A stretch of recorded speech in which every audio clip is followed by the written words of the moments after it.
You wanted the best. You've got the best podcast. The hottest podcast in the world. The Chris Voss Show, the preeminent podcast with guests so smart you may experience serious brain bleed. The CEOs, authors, thought leaders, visionaries, and motivators. Get ready. Strap yourself in. Keep your hands, arms, and legs inside the vehicle at all times, because you're about to go on a monster education roller coaster with your brain. Now, here's your host, Chris Voss. Hi, folks. Chris Voss here from the ChrisVossShow.com. There you go. When the Iron Lady sings it, that makes it official. So welcome to the big show, my family and friends. Thanks for tuning in. We certainly appreciate you guys coming by. As always, we have the smartest, most brightest people on the show, and all of them, but none of them are me, because I'm just the idiot with the mic, and we all know that. So we appreciate you guys coming by and enjoying the wonderful, brilliant people we have on the show. We have a returning guest on the show, a very prolific author. And before that, refer the show to your family, friends, and relatives. Go to goodreads.com/Chris Voss, LinkedIn.com/Chris Voss, YouTube.com/Chris Voss, Chris Voss, one on the TikTok, and Chris Voss, Facebook.com. Rachel Linden rejoins us on the show today. She's got her newest book that came out January 9th, 2024, called Recipe for a Charmed Life. I think this is an autobiography about me. No, it's not. There you go. And she's going to be joining us on the show. She was on the show, I believe, last year for her book, The Magic of Lemon Drop Pie, which was a massive bestseller. She sold so many copies. She at first said she wasn't going to come on because she was too good for us, but then she relented and said, "Oh, I'll do some charity work." So there you go. So she'll be joining us on the show. Rachel is a novelist and international aid worker. She lives with her family on the island in the Pacific Northwest, where she enjoys creating stories about hope, courage, connection, and a hint of romance with a touch of whimsy. Welcome to the show, Rachel. How are you?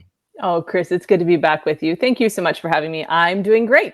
Thank you for coming. We certainly appreciate we love our returning guests because they're so awesome the first time, and it just gets better every time they come back, especially with our authors like yourself who just keep writing just amazing books. Give us the .coms. Where can people find you on the interwebs? The best place is my website, rachelandlinden.com. And then also I love to connect with readers on Instagram and Facebook, depending on their social media platform of choice. There you go. And what do you have against TikTok? No, I'm just kidding. I'm too old. That's what I have against TikTok. I'm too old to figure TikTok out. And also Twitter, now it's called X, scares me. So It's just about me being a little bit of a Luddite. That's all it is. There you go. Well, there's still time. TikTok's actually kind of fun. I think some authors are starting to make some traction over there. I don't know. We're still trying to make traction there.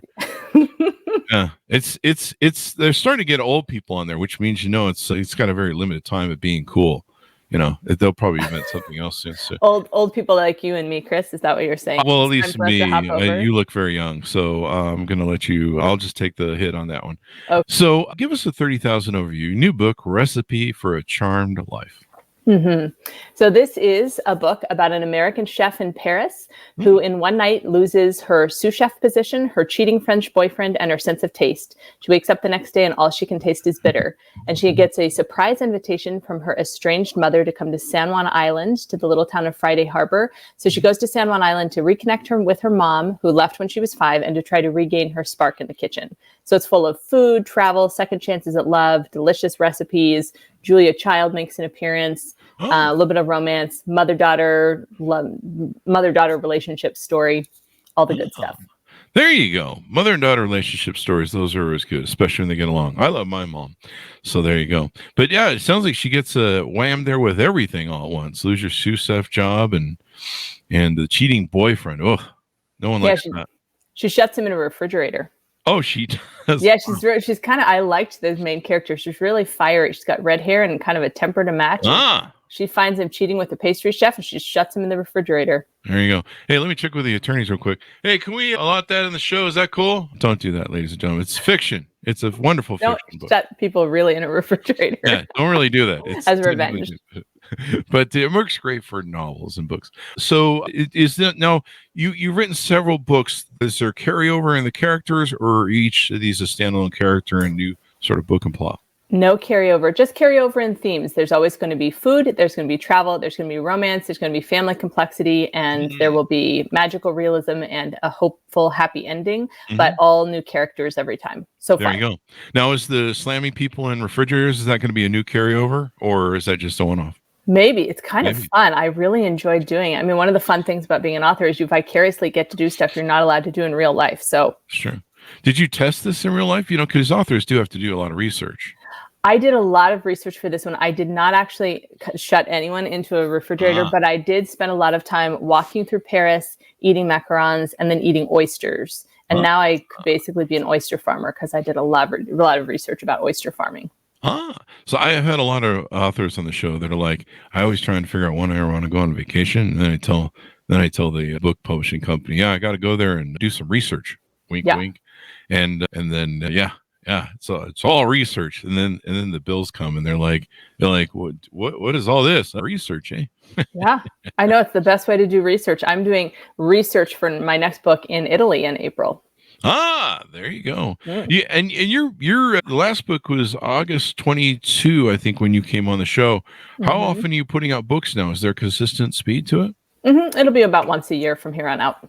There you go. Well, you got to take time when you're at those locales to really do your research. To really savor. I know. I feel like, historical fiction, I have so much respect for historical fiction writers because they're like locked in libraries and looking at original manuscripts and doing all this deep dive. And my research really is like wandering around places eating things.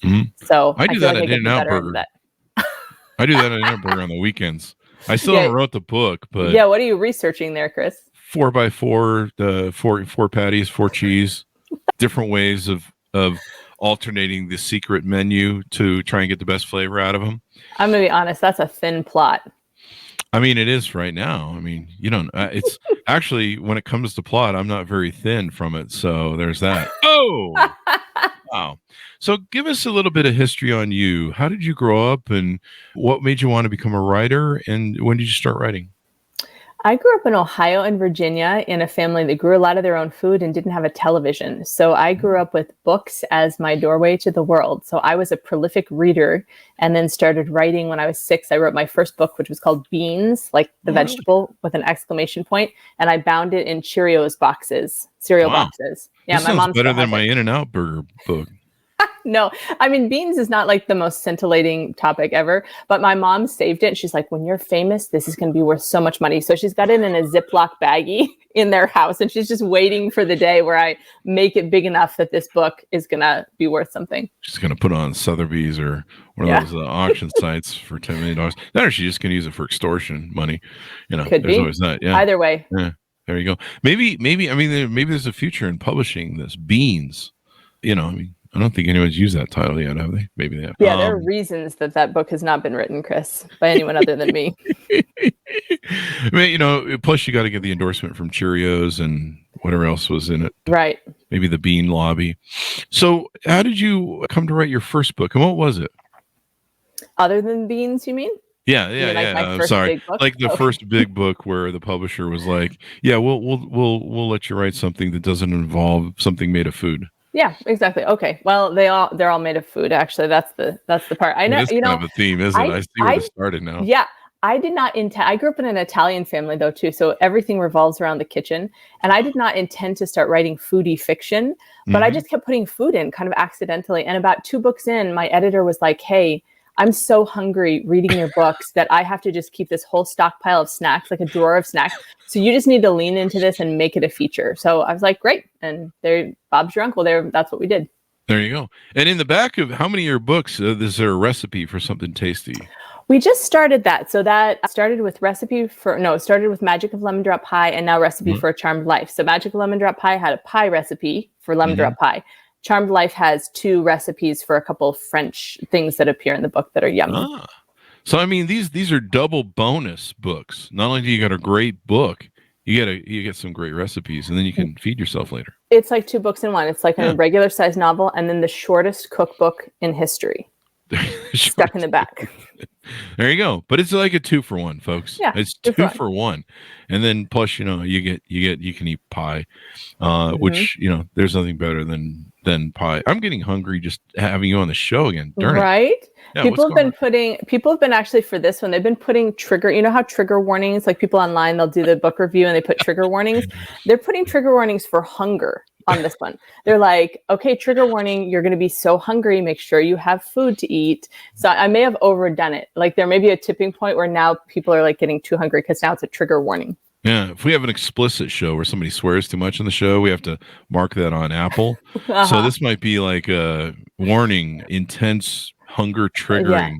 Yeah. There you go. Luckily, I'm on Ozempic, so I don't get triggered. It's kind of cool, but it ruins everything you try and eat. But hey, do we get a check from Ozempic on that? Somebody look into that. Damn it, I just gave him a plug. But yeah, Ozempic like totally takes away any interest you have in food. And it was horrible over Thanksgiving and Christmas because I would eat like the soup of whatever the first round of food was at the restaurants we went to. And then they would bring, and I'd be like, I eat like the soup or salad. And I'd be like, well, I'm full now. And then they bring like the main course. And I'm just going, I can't eat that. It was great. So there you go. But so I'm able to resist at this point in time.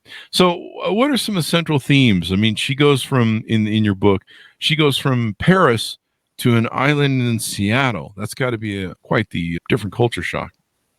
And I wanted that culture shock. I wanted to go from a place that everybody dreams of going to a place that is incredibly beautiful, but not a lot of people know exists. So I loved putting it. It's a little tiny, the San Juan Islands are this tiny chain of islands north of Seattle, and they're just absolutely gorgeous. Orca whales and rocky cliffs and vineyards and oysters, and it's delicious. And so I wanted to put it there. My husband's family has a cabin they built by hand up there. And so it's a really special place for our family. And I love to introduce people to it because it's just like this gorgeous little Pacific Northwest treasure. So I liked using those. Maybe you shouldn't tell anybody about it so it can stay gorgeous. No, I like sharing things. I like sharing things in the book so that people can feel like they go without getting out of their armchair. And January and February are the perfect times to do that too. There you go. So in that setting, it's kind of, I suppose, isolating. Does it help bond the mother and daughter together a little bit? Yeah. So this is an interesting, I've turned the trope of like the woman whose life falls apart. She goes back to her hometown that she swore she'd never be back to. I turned it on its head because she's never been here. And this is a mother she doesn't have a relationship with. And so she's going to an entirely new place. Her mom left when she was 5. So she's going to rediscover this relationship with her mom and ends up falling in love with the island. And it's a really sweet but complex mother-daughter story. Wow. Now, does she meet a pool boy on the island, or can you tell us that? Probably not. Hilariously, not a pool boy, but an oyster farmer. You're so close. Oh, that's right. A really grouchy, kind of taciturn oyster farmer who looks hot wearing those chest-high rubber orange overalls that shellfish farmers. You also look good in those. Yeah. And not everyone can pull it off. So. Yeah. So congratulations. Yeah. So that's the love interest, and they don't get along at all. And he's not pleasant, but he's hiding secrets of his own. And then one thing leads to another. You can't resist those men in the waist high international distress orange overalls. Yeah, that's just hot. So I mean, you've seen these guys when you're up there visiting, right? I have. I've interviewed them. I actually interviewed this really sweet guy in his 20s who was really cute and scruffy, and I thought, how does someone look that good wearing overalls? So I just put him in. I changed him a little bit, but I was like, all right, hot oyster farmer. Here we go. Hot oyster farmer is actually the name of my OnlyFans channel in my spare time. Most people don't know that. Yeah. OnlyFans jokes. You can find it at, I don't have a joke for that. So do you have a favorite section or chapter in the book that you had fun writing, or in looking back, you're like, I really like that part of the book? I have a pet peeve with some modern heroines that they don't just do a lot. They're a little bit insipid. And so I wanted to give this heroine, I just let her be a hothead. And she just does things. She says, yes, she does things. She's a little bit spontaneous, impetuous, like, cheating boyfriend in the refrigerator. And so there are a couple times where she just does stuff that may not be the best idea, but she says yes to things and she goes for it. So those were the fun parts to write, to do things that in your real life you'd probably be too polite to do, but on a page you're kind of rooting for her. So it's not just the refrigerator. There are a couple other points where you're just like, you go, girl. But then, if it was real life, you'd probably be like, ooh, that's not what nice girls do. But she just does it. I mean, something like that. I would like to see a movie of this because I want to see the guy getting slammed in the refrigerator. So I'd love to see this converted movie. Hey, from your mouth to movie producers' ears. There you go. It's available. Yeah. I mean, that's a scene right there. That's Oscar material, maybe. I don't know. If you have the right, like some Oscar person do it, it'll probably be good. One of those people. I don't even know who. Matthew McConaughey or something. And then can he play a French guy? I'm sure he can play anything, really. I mean, as long as the shirt's off, he can play it. The French guy with a Texas accent, no problem. With a Texas accent, I love it. So, which authors or books have influenced your writing style or themes that you explore in your work?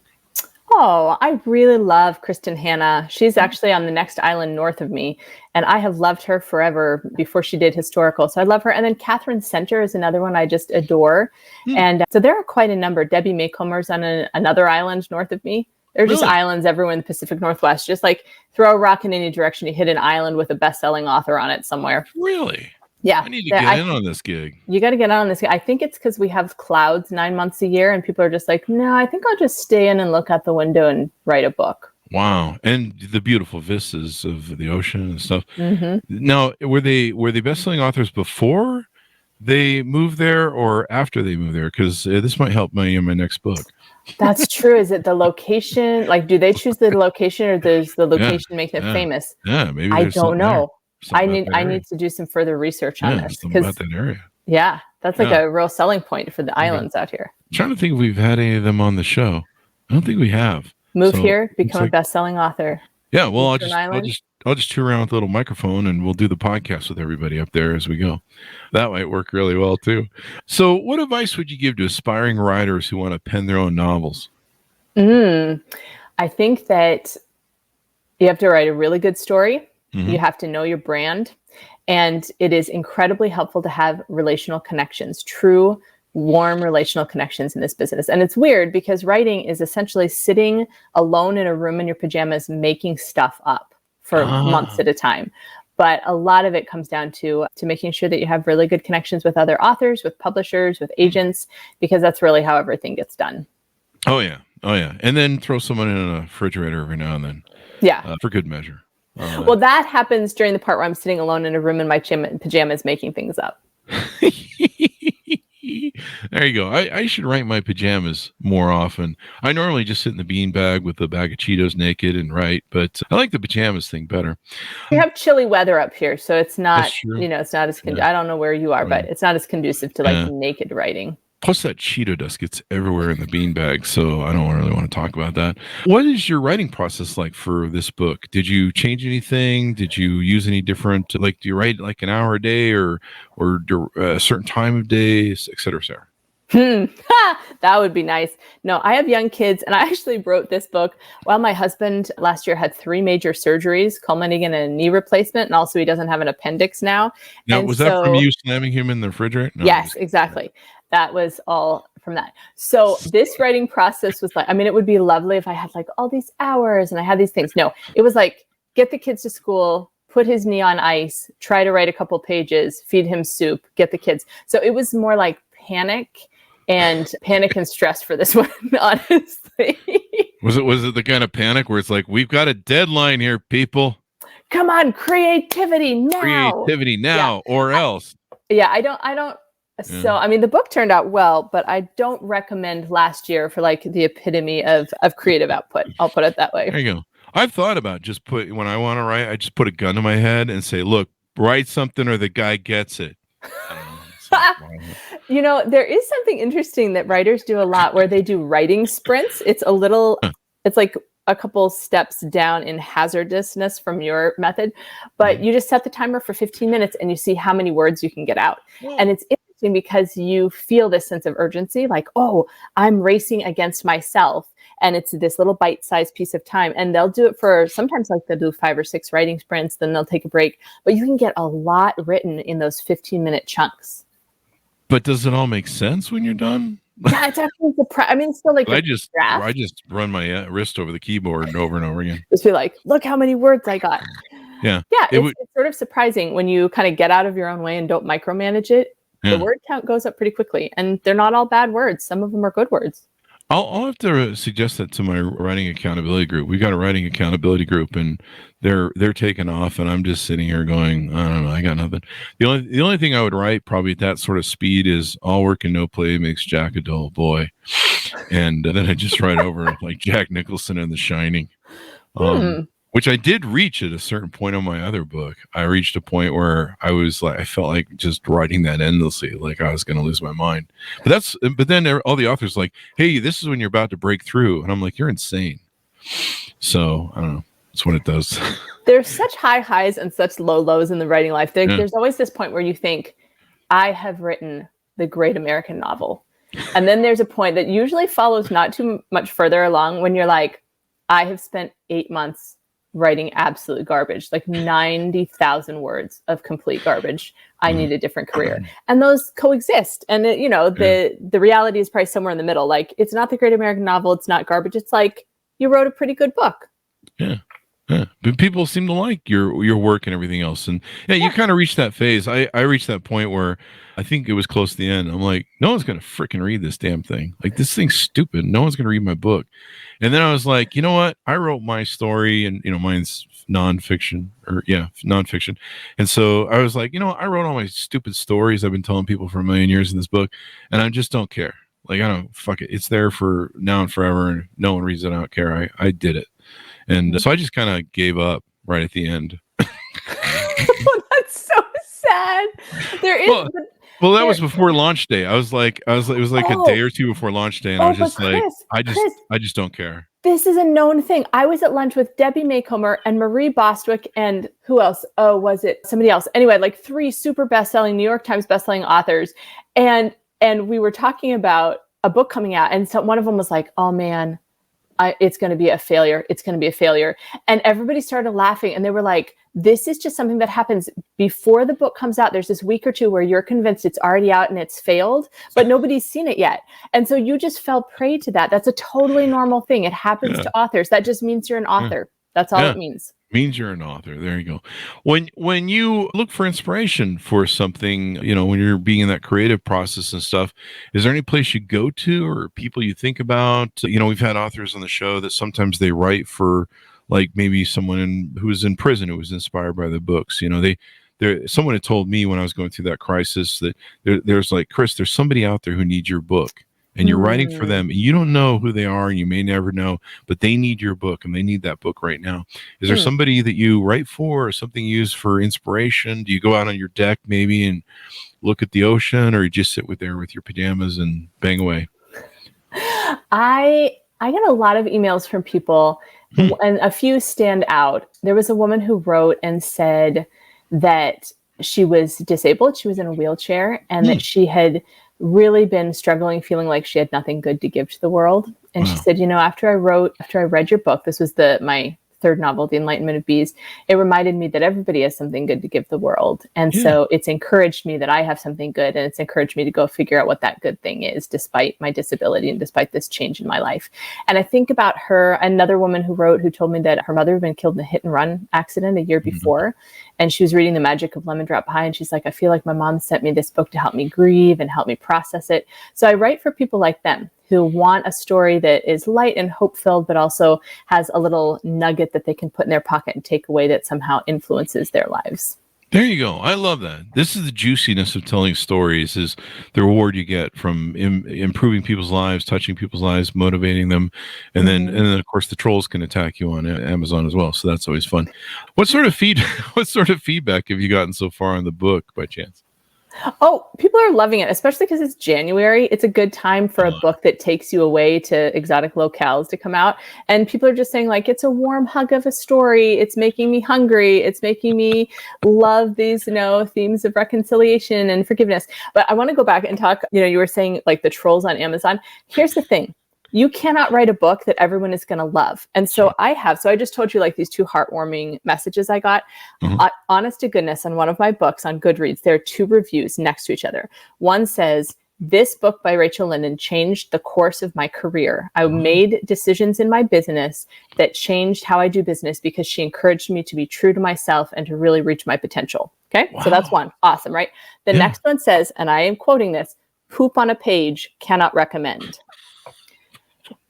And they're for the same book. And that's just the reality of it, because we're writing for people. Every person that reads it, every reader reads a story in a different way. They read it from their own lens, and it's going to hit differently for everyone. And so for one, it hit and it like changed her life and her career. The other one, it hit and they were like, I want my money back. This is poop on a page. And so I share that sometimes at writing conferences with groups of writers to just say, we cannot reach everybody. Every author wants to write the story that reaches every person on earth.